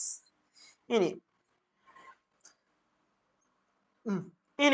നിങ്ങൾ എന്താ ഇപ്പൊ വിളിക്കുക? നിങ്ങളെ വിളിക്കുന്ന പേരാണ് ഒന്നല്ലെങ്കിൽ പ്രോമിസി എന്ന് വിളിക്കും, അല്ലെങ്കിൽ അക്സെപ്റ്റർ. നിങ്ങൾക്ക് വേണമെങ്കിൽ അത് അക്സെപ്റ്റ് ചെയ്യാം, അല്ലെങ്കിൽ നിങ്ങൾക്ക് വേണ്ടിയിട്ടാണ് ഞാനത് പ്രോമിസ് ചെയ്തത്. അപ്പൊ ഞാൻ പ്രോമിസറും നിങ്ങൾ പ്രോമിസി, ഞാൻ ഓഫററും നിങ്ങൾ അക്സെപ്റ്ററും. ഓക്കെ ഓക്കെ അപ്പൊ അതാണ് ഒരു കാര്യം അതിൽ മനസ്സിലാക്കാനുള്ളത്. For valid offer the party making it must express his willingness to do or not to do something. ഒന്നല്ലെങ്കിൽ ചെയ്യാൻ വേണ്ടിയിട്ട് നമുക്ക് ഒരു കോൺട്രാക്റ്റിൽ ഏർപ്പെടാം, അല്ലെങ്കിൽ ചെയ്യാതിരിക്കാൻ വേണ്ടിയിട്ട് എന്ത് ചെയ്യാം, നമുക്ക് ഒരു കോൺട്രാക്റ്റിൽ ഏർപ്പെടാം. Okay, yes. നോക്കിക്കോ. A willings not to dance in a competition B pays him certain sum of money. നോക്കിക്കോ. അപ്പൊ ചെയ്യാന്ന് പറഞ്ഞാൽ എന്താ മനസ്സിലായി? ഇപ്പൊ 1,00,000 റുപ്യക്ക് നിങ്ങളെ കാറ് മേടിക്കാന്ന് പറഞ്ഞാൽ അതൊരു ആക്ട് ചെയ്യലോ. സപ്പോസ് നിങ്ങളൊരു കോമ്പറ്റീഷന് പങ്കെടുത്തു എന്ന് വിചാരിച്ചു. അപ്പൊ നിങ്ങളൊരു ഡാൻസ് കോമ്പറ്റീഷൻ പറഞ്ഞു, നിങ്ങളുടെ ഓപ്പണന്റിന് നിങ്ങൾ പൈസ കൊടുക്കണം. 1,00,000 റുപ്യ കൊടുത്തിട്ട് പറഞ്ഞോടാ, നീ എന്ത് ചെയ്യരുത്, ഡാൻസിന് പങ്കെടുക്കരുത്, കാരണം പങ്കെടുത്ത് കഴിഞ്ഞാൽ ചിലപ്പോൾ നമുക്ക് ഫസ്റ്റ് കിട്ടില്ല. അപ്പൊ നമ്മൾ അങ്ങനെ പൈസ കൊടുത്തിട്ട് അയാൾ പങ്കെടുപ്പിക്കാതെ ഇരിക്കല്ലേ, അതും എന്ത് തന്നെയാണ്, ഒരു കോൺട്രാക്ട്. ഓക്കെ, അതുപോലെ മൂന്നാമത്തെ ഒരു പോയിന്റ് ആണ്, the willingness must be expressed with of obtain the assent of the other party to whom's offer is made. ഇപ്പൊ ഞാൻ ഇപ്പൊ 1,00,000 എന്റെ കാറ്, ഞാൻ ചുമ്മാ പറയുന്നതാണോ? അല്ല, ഞാൻ പറയുന്നത് എന്തിനാ, നിങ്ങളതിന് റെഡി ആണോ എന്ന് അറിയാനുള്ള വില്ലിങ്നെസ്, ഇത് അറിയാൻ വേണ്ടിയിട്ടാണ് ഞാൻ എന്ത് ചെയ്യുന്നത്, നിങ്ങളോട് 1,00,000 നിങ്ങളുടെ കാറ് മേടിക്കാന്ന് പറയുന്നത്. മനസ്സിലായോ? അപ്പൊ അതിൽ നിന്ന് വ്യക്തമായിരിക്കണം. Okay. An offer can positive as well as negative. ഉണ്ടോ? The doing the positive act, not doing. Offer എന്ന് പറയുന്നത് ചെയ്യാനും ചെയ്യാതിരിക്കാനും വേണ്ടിയിട്ട് എന്ത് ചെയ്യാൻ പറ്റും, ചെയ്യാൻ പറ്റും. ഓക്കെ, എക്സാമ്പിൾസ് ഒക്കെ ഉണ്ട്, നിങ്ങൾക്ക് വേണമെങ്കിൽ എന്ത് ചെയ്യാം, വായിച്ചു നോക്കാം. അത്യാവശ്യമുള്ള കാര്യങ്ങളൊക്കെ ഞാൻ പറഞ്ഞിട്ടുണ്ട്. ഇനി kinds of offer. How made എങ്ങനെയാണ് ഞാൻ പറഞ്ഞു. എക്സ്പ്രസ് ഓഫർ ഉണ്ട്, ഇംപ്ലൈഡ് ഓഫർ ഉണ്ട്, നിങ്ങൾ കണ്ടതായിരിക്കും. ജനറൽ ഓഫർ ഉണ്ട്, സ്പെസിഫിക് ഓഫർ. ഈ എക്സ്പ്രസ് ഓഫറും ഇംപ്ലൈഡ് ഓഫറും നമ്മൾ ആൾറെഡി പഠിച്ചതാണ്. ജനറൽ ഓഫർ എന്താണെന്നും സ്പെസിഫിക് ഓഫർ എന്താണെന്നും നമ്മൾ വഴിയെ പറയും. ഓക്കെ, ഇനി ക്ലാസിഫിക്കേഷൻ ഓഫ് ഓഫർ. താഴെ പറയുന്ന കുറച്ച് ഓഫർ കൂടി ഉണ്ട്, അതുകൂടെ നമ്മൾ നോക്കാൻ പോകും. General offer, special offer, counter offer, cross offer, standing offer. ഇത്രയൂടെ ഓഫേഴ്സ് ഉണ്ട്. അപ്പോൾ ഓഫേഴ്സിന്റെ കുറച്ച് കാര്യങ്ങൾ നമ്മൾ പറഞ്ഞു. എന്തൊക്കെയാണ് ഓഫേഴ്സിന്റെ പ്രത്യേകതകൾ, അല്ലെങ്കിൽ ഓഫർ കൊണ്ട് നമ്മൾ എന്താ ഉദ്ദേശിക്കുന്നത്. ഓഫർ തന്നെ കോൺട്രാക്ട് പോലെ തന്നെ പല പല ഓഫറുകൾ ഉണ്ട്. ആ ഓഫറുകൾ എന്താണെന്നുള്ള നമ്മൾ ഇന്ന് നോക്കാൻ പോകുന്നത്. First one, general offer. It is an offer made to a public at large, hence anyone can accept and do the desire act. ഇവിടെ പബ്ലിക്കിനോട് നമ്മളിപ്പോൾ കുറേ അഡ്വർടൈസ്മെന്റ് കാണുന്നില്ല. ഈ അഡ്വർടൈസ്മെന്റ് ഒക്കെ ശരിക്കും ഒരു ഓഫറാണ്. നിങ്ങൾക്ക് ജനങ്ങൾക്ക് ആർക്കും വേണ്ടിയിട്ട് എന്ത് ചെയ്യാൻ പറ്റും, അത് പബ്ലിക്കിനായിട്ട് കൊടുക്കുന്ന ഓഫറാണ്. ആർക്ക് വേണമെങ്കിലും എന്ത് ചെയ്യാം. ഒരു ഓഫറിന് ഞാനിപ്പോൾ ഒരു 10,000 രൂപയ്ക്ക് എൻ്റെ ഒരു ഫോണ് ഞാൻ ഓഫർ പ്രൈസിനാണ് കൊടുത്താൽ ആരാണോ ഇത് കാണുന്നത് അവർക്ക് എന്ത് ചെയ്യാൻ പറ്റും, അത് ചെയ്യാൻ പറ്റും. അതിനൊരു പ്രശസ്ത ഒരു കേസ് സ്റ്റഡി ഇവിടെ പറയുന്നുണ്ട്. കാർലിൽ VS കാർബോളിക് സ്മോൾ കമ്പനി. ഇതെന്തുണ്ടായതെന്ന് അറിയാം. അതൊരു എക്സാമ്പിൾ ആണ്. ആ കേസ് സ്റ്റഡി ഞാൻ പറഞ്ഞുതരാം കേട്ടോ. അതങ്ങനെ താഴെ പറയുന്നുണ്ട്. ആ കേസ് സ്റ്റഡി 1893 ഉണ്ടായത്. ഇതിന്റെ ഫേമസ് കേസ്, ഇതൊരു ഫേമസ് കേസ് ആട്ടോ. അതുകൊണ്ട് മാത്രം ജസ്റ്റ് കേട്ടിരുന്നാൽ മതി കേട്ടോ. അതൊന്നും കാണാൻ പാടില്ല. ജസ്റ്റ് വേണമെങ്കിൽ പേര് വേണമെങ്കിൽ പഠിച്ചു, ജസ്റ്റ് കേട്ടിരുന്നാൽ. ഫേമസ് കാർബോളിക് കമ്പനി എന്താ, അഡ്വർടൈസർ സെവറൽ ന്യൂസ് പേപ്പറിൽ പറഞ്ഞു എന്ത്, ഓഫ് റിവാർഡ് ഓഫ് 100 രൂപ pound given by any person who contract influenza after using the smoke ball produced by Carbolic Software Company according to the printed direction. One lady, okay, എടാ ഒരാൾ എന്ത് ചെയ്തു, ഒരു കമ്പനി ആയിരുന്നു, എന്ത് ഈ കാർബോളിക് സ്മോക്ക് ബോൾ കമ്പനി എന്ന് പറയുന്നത്. അവരൊരു ഇൻഫ്ലുവൻസർക്ക് വേണ്ടിയിട്ട്, ഇൻഫ്ലുവൻസ അറിയുന്ന ഒരു രോഗത്തിന് വേണ്ടിയിട്ട്, അല്ലെങ്കിൽ ഇൻഫ്ലുവൻസ എന്തോ ഒരു മലയാളം എന്താ എനിക്കറിയില്ല, ഇൻഫ്ലുവൻസർക്ക് വേണ്ടിയിട്ട് ഒരു എന്താ പറയാ ഒരു ഇതുണ്ടാക്കി, മരുന്നുണ്ടാക്കി. അത് വേറെ പറഞ്ഞു, അവർ കുറെ പോളിസീസ് ഇതൊക്കെ പറഞ്ഞിട്ടുണ്ട്. ഇതുപോലെ ഉപയോഗിച്ചിട്ട് ആർക്കെങ്കിലും മാറിയിട്ടില്ല എന്നുണ്ടെങ്കിൽ, അത് മാറിയിട്ടില്ല എന്നുണ്ടെങ്കിൽ, ആ രോഗം മാറിയിട്ടില്ല എന്നുണ്ടെങ്കിൽ 100 പൗണ്ട് ഞങ്ങൾ എന്ത് ചെയ്യും, തരും എന്ന് പറഞ്ഞു. അങ്ങനെ എന്ത് ചെയ്തു, മിസ്സിസ് കാർലിൽ എന്ന് പറഞ്ഞ ഒരാള് അതെന്ത് ചെയ്തു, ഒരു കുട്ടി എന്ത് ചെയ്തു, എന്ത് ചെയ്തു, ആ എസ് ബൈ ഡയറക്ഷനിൽ എന്ത് ചെയ്തു, അത് ഉപയോഗിച്ചു. ഓക്കെ, യെസ്, അവർ ശരിക്കും ഒരു അഡ്വർടൈസ്മെന്റ് മേ ബി കൊടുത്തതായിരിക്കും. എന്നിട്ട് എന്ത് ചെയ്തു, suffered influenza, he had the recover the amount as buying using the smaller, he accepted the offer. എന്നിട്ട് എന്ത് ചെയ്തു, അയാള് ആ ഓഫർ മാറിയില്ല. എന്നിട്ട് എന്ത് ചെയ്തു, ആ കൊടുത്ത 100 പൗണ്ട് ഇയാൾക്ക് കൊടുത്തു. ആർക്ക്, ഈ കാർലിൽ പറഞ്ഞ ആൾക്ക്. ഓക്കെ, അയാളുടെ ഇൻഫ്ലുവൻസ മാറിയില്ല, അവർ പറഞ്ഞ രൂപത്തിലൊന്നും ഉപയോഗിച്ചിട്ടു. അപ്പോ എന്നിട്ട് എന്ത് ചെയ്തു, ആ 100 രൂപ എന്ത് ചെയ്തു കൊടുത്തു. അപ്പൊ ഇതൊരു ഫേമസ് എന്താ പറയാ കേസ് സ്റ്റഡിയാണ്. അപ്പൊ കേസ് സ്റ്റഡി എന്ന് പറയുന്നതും ഈ ഒരു ലോയുടെ പാർട്ടാണ്. കാരണം ഈ കേസ് സ്റ്റഡിയിലൂടെയാണ് നമ്മൾ ഓരോ കാര്യങ്ങളും മനസ്സിലാക്കുന്നത്. അപ്പൊ അത് എന്താണ്, ജനറൽ ഓഫർ എന്നാണ്. അപ്പൊ പബ്ലിക്കിലോട്ട് ഒരു ഓഫർ കൊടുക്കുകയാണെങ്കിൽ നമ്മൾ അതിനെന്താ പറയാ, ജനറൽ ഓഫർ എന്ന് പറയാം. ഇനി സ്പെഷ്യൽ ഓർ സ്പെസിഫിക് ഓഫർ, അത് കാരണം എന്താ, when the offer is made to a specific ഒരാൾ, അസർട്ടൈൻഡ് പേഴ്സൺ, ഒരാൾക്ക് വളരെ കൃത്യമായിട്ട് ഇന്ന ആൾക്ക് വേണ്ടി. ഞാൻ ഇപ്പൊ നിങ്ങളോട് മാത്രം, നിങ്ങളുടെ പേര് എന്തോ ആയിക്കോട്ടെ, മിസ്റ്റർ എക്സ് എന്നാണ് വിചാരിക്കുന്നത്. അപ്പൊ നിങ്ങളോട് മാത്രം ഞാൻ ഓഫർ തരികയാണെങ്കിൽ അതിന് സ്പെസിഫിക് ഓഫർ, അല്ലെങ്കിൽ നിങ്ങൾക്ക് മാത്രമേ അത് അക്സെപ്റ്റ് ചെയ്യാൻ പറ്റുള്ളൂ. അല്ലാതെ ആർക്കെങ്കിലും വന്നിട്ട് അക്സെപ്റ്റ് ചെയ്യാൻ പറ്റൂല. നിങ്ങൾക്ക് മാത്രമേ അത് അക്സെപ്റ്റ് ചെയ്യാനുള്ള ഓപ്ഷൻ ആണ്. അതിനാണ് സ്പെഷ്യൽ ഓഫർ അല്ലെങ്കിൽ സ്പെസിഫിക് ഓഫർ എന്ന് പറയുന്നത്. ഇപ്പൊ നമ്മുടെ എക്സാമ്പിൾ നോക്കിയേ, a offer to sell his car to B a certain cost, specific offer. A ബിയിലോട്ട് കൊടുക്കുമ്പോൾ ആർക്ക് മാത്രമേ അക്സെപ്റ്റ് ചെയ്യാൻ പറ്റുള്ളൂ, ബിക്ക് മാത്രമേ അക്സെപ്റ്റ് ചെയ്യാൻ പറ്റുള്ളൂ. അല്ലാതെ എനിക്ക് കയറിയിട്ട് ഞാൻ കയറി അക്സെപ്റ്റ് ചെയ്തു അങ്ങനെ പറയാൻ പറ്റും, ആ പോസിബിലിറ്റി അങ്ങനെ പറയാൻ പാടില്ല. ഓക്കെ, അതാണ് സ്പെഷ്യൽ അല്ലെങ്കിൽ സ്പെസിഫിക് ഓഫർ എന്ന് പറയുന്നത്. ഇനി അടുത്താണ് ക്രോസ് ഓഫർ. എന്താ ക്രോസ് ഓഫർ എന്ന് പറഞ്ഞാൽ, when a two parties exchange identical offer in ignorance at the time of each other, the offer is called cross offer. No binding contract in the such because of the made person cannot be constructed as. Okay, for example ഞാൻ പറഞ്ഞുതരണം.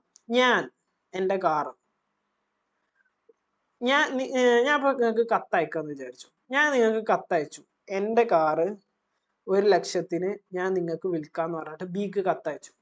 ബിയും അവിടുന്ന് ഒരു കത്തയച്ചു, നിന്റെ car എനിക്ക് 1,00,000 വിൽക്കാൻ പറ്റുമോ എന്ന് ചോദിച്ചിട്ട് കത്തയച്ചു. അപ്പൊ ഉണ്ടോ, ബിക്ക് അങ്ങനെ ഒരു ആഗ്രഹമുള്ളത് അറിയില്ല, ബിക്ക് എക്ക് ആഗ്രഹമുള്ളതും അറിയില്ല. പരസ്പരം സെയിം കാര്യം പരസ്പരം എന്ത് ചെയ്തു, ഓഫറുകൾ പരസ്പരം കൊടുത്തു. ഇതിനെ പറയുന്ന പേരാണ് ക്രോസ് ഓഫർ എന്ന് പറയുന്നത്. എക്സാമ്പിൾ 40 നമുക്ക് നോക്കാം. If A makes a proposal to B sell his car for 2 lakhs, അത് സെയിം കാര്യം തന്നെ അറിയണം. ബിനോട് പറഞ്ഞു 2 lakhs and B without knowing the proposal of A, ഈ കാര്യം അറിയാതെ എ പറഞ്ഞു, ബിനോട് പറഞ്ഞു 2 ലക്ഷം റുപ്യക്ക് എന്റെ കാർ നമുക്ക് റെഡിയാണ്. പക്ഷെ ഇതറിയാതെ എന്ത് ചെയ്തു, A makes of same car, ആ സെയിം കാർ 2 ലക്ഷം റുപ്യക്ക് എൻ്റെക്ക് മേടിക്കാം. It is not acceptance. ഇത് അക്സെപ്റ്റൻസ് ആയിട്ട് നമുക്ക് ട്രീറ്റ് ചെയ്യാൻ പറ്റില്ല. ഇത് രണ്ടും പരസ്പരം അവരും അപ്പുറത്തുനിന്ന് രണ്ട്, ഒരു ഓഫർ പ്ലസ് അക്സെപ്റ്റൻസ് ആണ് ഒരു അഗ്രിമെന്റ് എന്ന് പറയുന്നത്, അല്ലെ? അപ്പൊ ഈ ഓഫറും, പക്ഷെ ഇവിടെ എന്താ, രണ്ട് ഓഫർ, അങ്ങനെ രണ്ട് ഓഫർ അങ്ങനത്തെ എന്താണ്, അതിനെന്ന് പറയുന്നത് ക്രോസ് ഓഫർ എന്നതിന് പറയാം. ഓക്കെ, യെസ്, അവിടെ അത് എന്തായിട്ട് ട്രീറ്റ് ചെയ്യൂല, അക്സെപ്റ്റൻസ് ആയിട്ട് ട്രീറ്റ് ചെയ്യൂല. Okay, it is A cross offer and when 2 person offer each other.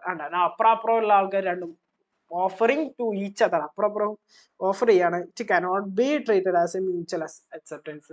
ഇത് മ്യൂച്വൽ അക്സെപ്റ്റൻസ് ആയിട്ട് സ്വീകരിക്കാൻ പറ്റൂല എന്ന് പറയുന്നത്. there is no binding contract in such that case. അങ്ങനത്തെ കേസിൽ ഒരു ബൈൻഡിങ്ങും ഇല്ല, അതായത് നമ്മള് പിന്നെ കോൺട്രാക്റ്റിന്റെ കാര്യങ്ങളൊന്നും ഇവിടെ വരില്ല. Okay, yes. അപ്പൊ അത് കഴിഞ്ഞു.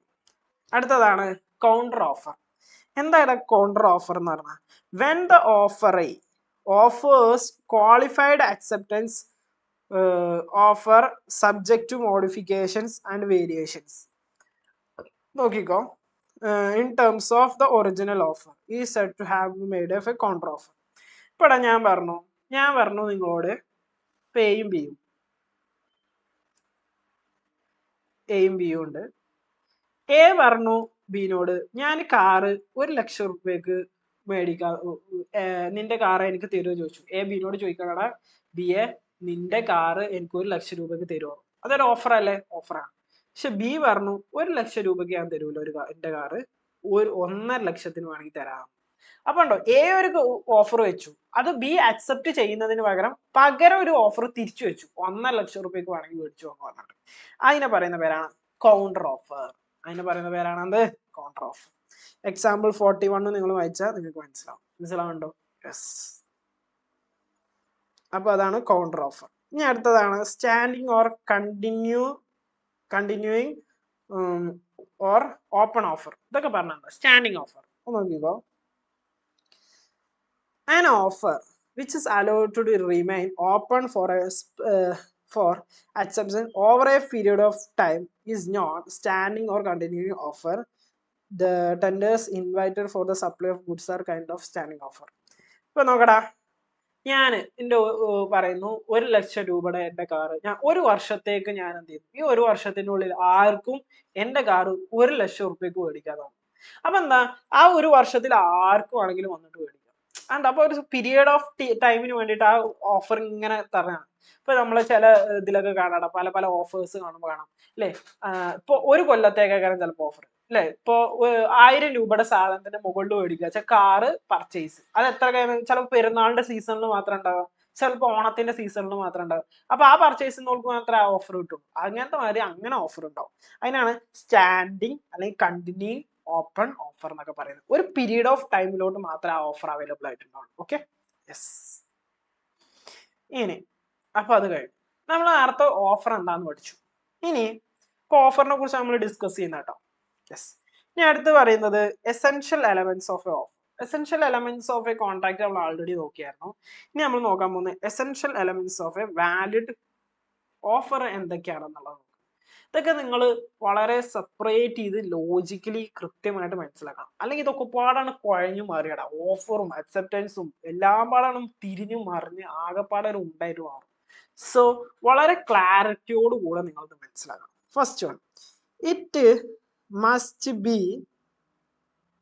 Capable of creating legal relationship.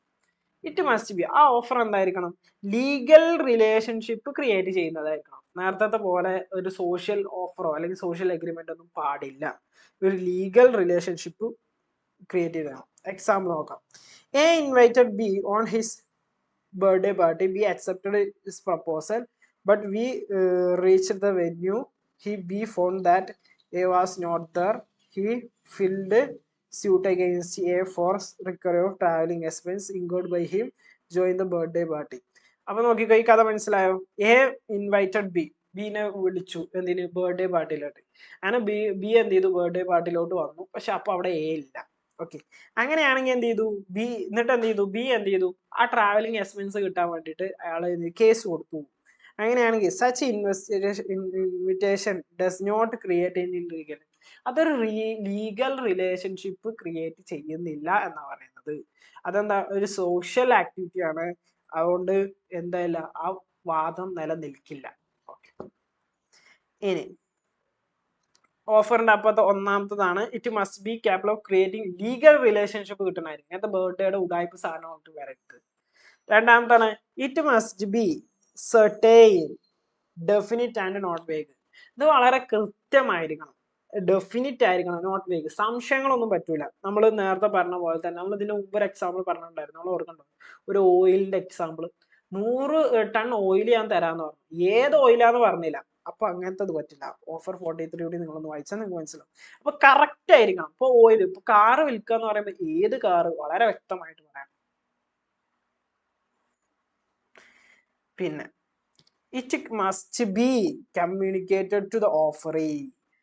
അത് കറക്റ്റ് ആയിട്ട് ആർക്ക് കമ്മ്യൂണിക്കേറ്റ് ചെയ്യണം, അവരുമായിട്ട് കമ്മ്യൂണിക്കേറ്റ്. ആരൊക്കെയാണോ ഓഫർ കൊടുക്കണം, ഓഫറും ഓഫറി ആരാന്ന് പറഞ്ഞു, ഓഫറി ആർക്കാണോ ഓഫർ കൊടുക്കണം ആളുമായിട്ട് എന്ത് ചെയ്യണം, കറക്റ്റ് ആയിട്ട് കമ്മ്യൂണിക്കേറ്റ് ചെയ്യണം. അപ്പൊ അതുമായിട്ട് റിലേറ്റഡ് ആയിട്ട് ഇവിടെ ഒരു കേസ് സ്റ്റഡി പറയുന്നുണ്ട്, നിങ്ങളൊന്ന് ജസ്റ്റ് വായിച്ചു നോക്കണം കേട്ടോ. ലാൽമൻ ശുക്ല ഗൗരി ദത്ത് എന്ന് പറയുന്ന ഒരു കേസ് സ്റ്റഡി, വളരെ പ്രശസ്തമായിട്ടുള്ള ഒരു കേസ് സ്റ്റഡി. ഓക്കെ, അടുത്ത് തോന്നുന്നു നല്ല രസകരമായിട്ടുള്ള കൂടെ കേട്ടോ, ഒന്ന് വായിച്ചു നോക്കിയാൽ ബെറ്റർ ആയിരിക്കും.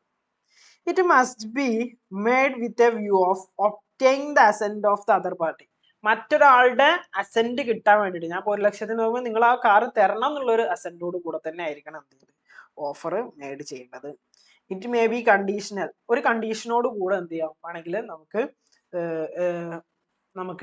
എന്ത് ചെയ്യാം കോൺട്രാക്റ്റിൽ എൻട്രി ചെയ്യാം. എക്സാമ്പിൾ നോക്കിക്കോ. Offer may ask the payment RTGS or NEFT. RTGS or NEFT എന്ന് പറയുന്നത് ജസ്റ്റ് ഒരു പേയ്മെന്റ് മോഡായി, ഗൂഗിൾ പേ എന്നൊക്കെ പറയുന്ന പോലെ ഒരു മോഡാണ് അത് RTGS ഒരു നെഫ്റ്റ്. അപ്പൊ അങ്ങനെ തന്നെ പേയ്മെന്റ് ചെയ്യണം എന്ന് പറഞ്ഞിട്ട് വേണമെങ്കിൽ നമ്മൾ കോൺട്രാക്റ്റിൽ കണ്ടീഷനോട് കൂടെ എന്ത് ചെയ്യാം ഒരു ഓഫർ കൊടുക്കാം.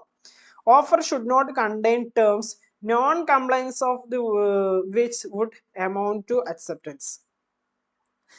കംപ്ലൈൻസ് ചെയ്തില്ലെങ്കിൽ ഫോർ എക്സാമ്പിൾ നോക്കിക്കോ. A propose to B purchase his Android mobile 5,000, 5,000 രൂപയ്ക്ക് മേടിക്കാന്ന് പറഞ്ഞു, പ്രപ്പോസ് ചെയ്തു. And if no reply in a week it would assume the accept proposal this would not result of contract.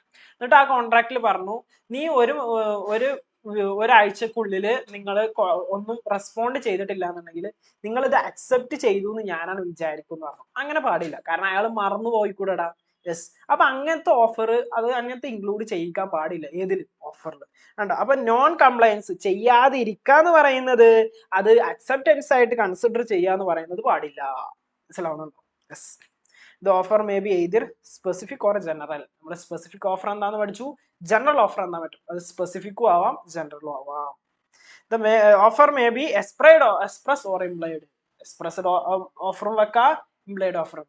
Express contract എന്താന്ന് പഠിച്ചോ, implied contract എന്താ പറഞ്ഞു, അതേപോലെ തന്നെയാണ് എക്സ്പ്രസ് ഓഫറും സ്പ്രെഡ് കോൺട്രാക്റ്റും ഓഫറുകളും. ഇനി അടുത്തൊരു പോയിന്റ് ആണ്, offer is different from the mere statements of intention or invitation to offer. Offer എന്ന് പറഞ്ഞാല് എന്തല്ല, ഒരു സ്റ്റേറ്റ്മെന്റ്സ് ഒന്നല്ല. ഓക്കെ, ഇന്റൻഷൻ ടു അല്ലെങ്കിൽ ഇൻവിറ്റേഷൻ ചെയ്യാം, ആളുകളെ ക്ഷണിക്കാൻ വേണ്ടിയിട്ടുള്ള കാര്യം അതല്ല to offer, or mere communication of information, prospectus advertisement. അതൊന്നും എന്തല്ല, ഓഫർ അല്ല. നോക്കിക്കോ, a statement intention and announcement, അതൊന്നും ഓഫർ അല്ല. എ സ്റ്റേറ്റ്മെന്റ്സ് ഓഫ് ഇന്റൻഷൻ, നമ്മളൊരു ഉദ്ദേശം ജസ്റ്റ് പറയാം, അല്ലെങ്കിൽ ഒരു അനൗൺസ്മെന്റ് ചെയ്യാം. ഇപ്പൊ നോക്കോ, a father wrote his son about his wish making him owner of the all his property and mere statements of the intention. Father മകനോട് പറഞ്ഞു എനിക്ക് ഈ എന്താ പറയാ എന്റെ ഈ പ്രോപ്പർട്ടീസ് ഒക്കെ നിന്റെ പേരിൽ എഴുതി തരണം എന്നുണ്ട് ഇങ്ങനെ പറഞ്ഞു എന്ന് വിചാരിച്ചു. അത് അയാളുടെ ഒരു ഇന്റൻഷൻ, അയാളുടെ ഉള്ളിലുള്ള കാര്യം ജസ്റ്റ് പറഞ്ഞു എന്ന് മാത്രം. അതുകൊണ്ട് ആ പ്രോപ്പർട്ടി ഫുൾ അയാളുടെ ആവോ, ആ മകന്റെ ആവോ? ആവില്ല കേട്ടാ. ഓക്കെ, അതാ ഇന്റൻഷൻ. അങ്ങനെ ഇന്റൻഷൻ പറയാലൊന്നും എന്തിൽ പെടില്ല, ഓഫറിൽ പെടില്ല എന്നുള്ളതാണ് പറയുന്നത്. മിയർ സ്റ്റേറ്റ്മെന്റ്സ് ഒന്നും ഓഫറിൽ പെടില്ല. Okay, an announcement of give scholarship to children scoring more than 95% 12 not an offer. 95% മുകളിലുള്ള ആൾക്കാർക്ക് ഓഫർ എന്താ പറയാ സ്കോളർഷിപ്പ് ഉണ്ട് എന്ന് പറയുന്നതൊന്നും ഓഫർ അല്ല, അതൊക്കെ ജസ്റ്റ് ഇൻവിറ്റേഷൻ ഓഫറാണ്. അവർക്ക് വേണമെങ്കിൽ അപ്ലൈ ചെയ്യാം സ്കോളർഷിപ്പ്. അതാണ് invitation to offer. Offer must be distinct from the answer to a question. ഒരു ക്വസ്റ്റ്യൻ ആൻസർ ചെയ്യുന്നതൊന്നും എന്തല്ല, ഓഫർ അല്ല. അവിടെയും വേറെ ഭയങ്കര വലിയൊരു ഫേമസ് ആയിട്ടുള്ളതുണ്ട്, ഹാർവി എസ് ഫേസി എന്ന് പറഞ്ഞിട്ടുള്ള ഒരു കേസ് സ്റ്റഡി പറ്റുകയാണെങ്കിൽ നിങ്ങൾ വായിച്ചു നോക്കാം. ഓക്കെ, നല്ല രസകരമായിട്ടുള്ള കാര്യം, കുറച്ച് ലെങ്തി ആണ്, വായിച്ചു നോക്കിയാൽ നല്ല ഒരു മനസ്സിലാവാനുള്ള ഒരു കാര്യം. സ്റ്റേറ്റ്മെന്റ്സ് ഞാൻ പറയില്ല, എക്സാം ഓറിയന്റഡ് ആണ് നമ്മുടെ ക്ലാസ്, അതുകൊണ്ട് എക്സാമിന് വേണ്ടത് എന്താണ്, ഇത് വേണമെങ്കിൽ നിങ്ങൾക്ക് കേസ് സ്റ്റഡി ആയിട്ട് എഴുതാം. ഓക്കെ, പക്ഷെ ഒരു എക്സാം മാത്രം ഫോക്കസ് ചെയ്യുകയാണെങ്കിൽ നമുക്ക് ഇങ്ങനത്തെ ആവശ്യമില്ലാത്തൊക്കെ സ്കിപ്പ് ചെയ്യാം. A statements of price is not on offer price. ഒരു പ്രൈസ് പറഞ്ഞു എന്ന് വിചാരിച്ചിട്ട് അതെന്ത് ചെയ്യണം എന്നില്ല, അത് ഓഫർ അല്ല. The price of a goods of a does not constitute. ഞാൻ പറഞ്ഞു ഇതിന്റെ പ്രൈസ് 10,000 രൂപയാണ്, അപ്പൊ 10,000 രൂപയ്ക്ക് വാങ്ങാൻ നല്ല അർത്ഥം. അത് നിങ്ങളോട് പറയണം, കമ്മ്യൂണിക്കേറ്റ് ചെയ്യണം, മനസ്സിലാവും. ആ പ്രൈസ് പറയുന്നതോടെ അത് ഓഫറായിട്ട് നമുക്ക് അതിന് എന്ത് ചെയ്യാൻ പറ്റില്ല, പറയാൻ കഴിയില്ല എന്നാണ് പറയുന്നത്. ഓക്കെ, അതിനൊരു എക്സാമ്പിൾ ഒക്കെ ഇവിടെ കേസ് സ്റ്റഡി പറയുന്നുണ്ട്. An invitation to offer make an offer or do business. Okay, an invitation to make an offer അല്ലെങ്കിൽ do business ചെയ്യാൻ വേണ്ടിയിട്ട് ഇൻവിറ്റേഷൻ, ഓഫർ ചെയ്യാൻ വേണ്ടിയിട്ട് കുറെ ഇൻവിറ്റേഷൻസ് കൊടുക്കണം. അതൊന്നും ഇപ്പൊ ഈ താഴെ പറഞ്ഞതൊന്നും എന്തല്ല എന്നാ പറയുന്നത്, ഓഫർ അല്ല എന്നാ പറയുന്നത് കേട്ടോ. അപ്പൊ നമ്മളിങ്ങനെ ഓരോന്നുണ്ടോ 1, 2, സബ് ഈ 9 എന്ന് പറഞ്ഞ പോയിന്റിൽ സബ് പോയിന്റ്സ് ആയിട്ട് 1, 2 ഇതൊന്നും ഓഫർ അല്ല എന്ന് പറയുന്നത്. ഓക്കെ, ആൻഡ് ഇൻവിറ്റേഷൻ ഓഫർ ഒന്നും എന്തല്ല, ഓഫർ അല്ല, എന്തല്ല ഓഫറിന്റെ ഇതിലോട്ട് വരുന്നില്ല. എന്താണ് an advertisement for sale of goods by auction is an invitation to offer. ഇപ്പൊ ഒരു സാധനം ലേലത്തിൽ വിൽക്കാൻ വേണ്ടിയിട്ട് ഒരു ഇൻവിറ്റേഷൻ കൊടുത്തു എന്ന് വിചാരിച്ചു, അല്ലെങ്കിൽ അതൊക്കെ എന്ന് പറഞ്ഞാൽ ഇൻവിറ്റേഷനാ. നിങ്ങൾക്ക് വേണമെങ്കിൽ ആ ലേലത്തിൽ പോയിട്ട് പങ്കെടുത്തിട്ട് ആ സാധനം മേടിക്കുക, അല്ലാതെ ആ ലേലത്തിൽ മേടിക്കുന്നു പറഞ്ഞുകൊണ്ട് നിങ്ങൾക്ക് പോയി മേടിക്കാൻ പറ്റില്ല. അത് ഇൻവിറ്റേഷൻ്റെ ഓഫറാണ്. അപ്പൊ രണ്ടും ഡിഫറെന്റ് ആയിട്ട് മനസ്സിലാക്കണം. ഓക്കെ ഓക്കെ പിന്നെ അപ്പൊ അതോടുകൂടെ കഴിഞ്ഞു. ഇപ്പൊ ഈ പറഞ്ഞ കാര്യങ്ങളൊന്നും, ഇപ്പൊ എത്ര പോയിന്റ് പറഞ്ഞു? 4 പോയിന്റ് പറഞ്ഞു. ഈ 4 പോയിന്റും എന്തായിട്ട് കൺസിഡർ ചെയ്യൂല, ഓഫർ ആയിട്ട് പോകില്ല. കാരണം ഓഫർ ആയിട്ട് കൺസിഡർ ചെയ്യുമ്പോഴാണ് അത് കോൺട്രാക്റ്റിലോട്ട് പോകുന്നത്. അതുകൊണ്ട് അതിന് ഇമ്പോർട്ടൻസ് ഉണ്ട്. Okay, a statements of a price is not an offer. അത് ആൾറെഡി പറഞ്ഞു. ഒരു പ്രൈസ് പറയുന്നത് എന്ന് പറയുന്നത് എന്തല്ല, ഒരു ഓഫർ ആയിട്ട് നമുക്ക് കൺസിഡർ ചെയ്യാൻ പറ്റില്ല. ഇതാണ് എന്ത് essential elements of a offer എന്ന് പറയുന്നത്. It's lengthy, too lengthy, 10 points ഉണ്ട്. സോ അതിലൊരു 5, 6 എണ്ണെങ്കിലും പഠിച്ചു വെക്കണം, അല്ലെങ്കിൽ മനസ്സിലാക്കി വെക്കണം. മനസ്സിലാക്കുക, കാരണം അതുപോലെ പഠിക്കുക എന്ന് പറഞ്ഞാൽ അത്ര പോസിബിൾ അല്ല. പക്ഷെ കോൺട്രാക്റ്റിന്റെ ഒന്നുകൂടെ ഇമ്പോർട്ടന്റ് ആണ്. ഇതും നിങ്ങൾ എന്ത് ചെയ്യണം, 10 എണ്ണത്തിൽ ഒരു 5, 6 മനസ്സിലാക്കി വെക്കണം. ഓക്കെ, അടുത്തത് ഇനി ഇൻവിറ്റേഷൻ ടു ഓഫർ എന്താന്നുള്ളതാണ്. ഓക്കെ, അത് നമുക്ക് അടുത്ത ക്ലാസ്സുകളിൽ കണ്ടിന്യൂ ചെയ്യാം. ഓക്കെ, ശരി. ഡൗട്ട്സ് ഉണ്ടെങ്കിൽ മുകളിൽ കാണുന്ന നമ്പറിൽ കോൺടാക്ട് ചെയ്യും.